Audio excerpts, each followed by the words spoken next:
غیبت کو بعض علماء نے صغائر یعنی چھوٹے گناہوں میں شمار کیا ہے، لیکن جمہور علماء کے نزدیک غیبت کبائر میں سے ہے۔ علامہ قرطبی رحمہ اللہ نے اس پر اجماع بھی نقل کیا ہے، کیونکہ غیبت کے متعلق قرآن و حدیث میں بڑی شدید وعیدیں آئی ہے جو اس کے کبیرہ ہونے پر واضح دلالت کرتی ہے۔ حدیث معراج میں ہے کہ رسول اللہ صلی اللہ علیہ وسلم نے چند لوگوں کو دیکھا کہ وہ ناخنوں سے اپنے چہروں کو نوچ رہے تھے۔ ان کے بارے میں دریافت کیا تو حضرت جبرائیل علیہ السلام نے فرمایا، یہ وہ لوگ ہیں جو لوگوں کا گوشت کھاتے تھے، یعنی غیبت کرتے تھے اور ان کی عزت پر حرف چینی کرتے تھے۔ غیبت سے توبہ کی صورت علماء کرام نے مختلف بیان کی ہے۔ بعض علماء کا خیال ہے کہ اللہ سے توبہ کی جائے، یعنی ندامت کے ساتھ استغفار کیا جائے اور آئندہ دل کے اندر اس سے بچنے کا عزم ہو، بس یہی کافی ہے۔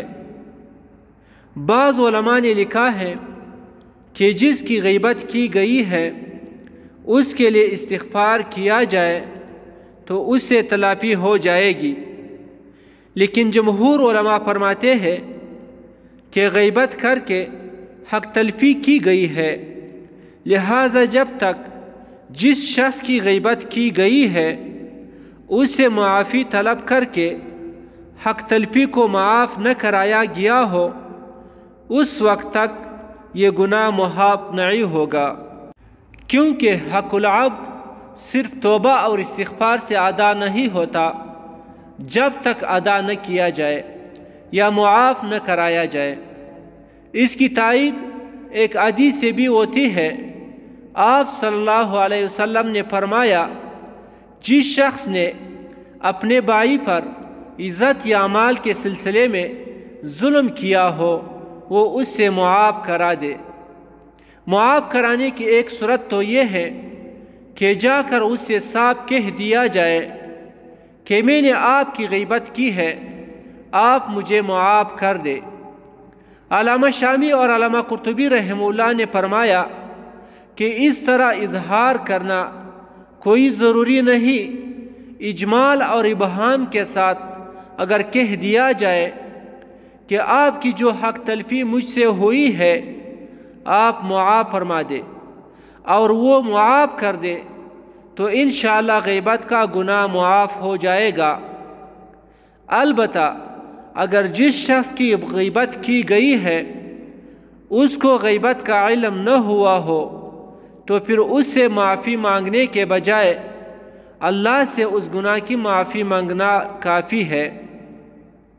علماء کرام نے لکھا ہے کہ کس کی غیبت کرنا جائز ہے، تو اگر کوئی شخص مشہور فاسق و فاجر ہے اور وہ علانیہ فسق و گناہ کا ارتکاب کرتا رہتا ہے تو اس کی برائی اور فسق کو بیان کرنا غیبت ممنوعہ میں داخل نہیں۔ ایک روایت میں ہے، جو حیا کی چادر اتار دے اس کی غیبت حرام نہیں، اور ایک حدیث مرفوع میں ہے، فاسق کی برائی بیان کرو تاکہ لوگ اس سے بچ سکے۔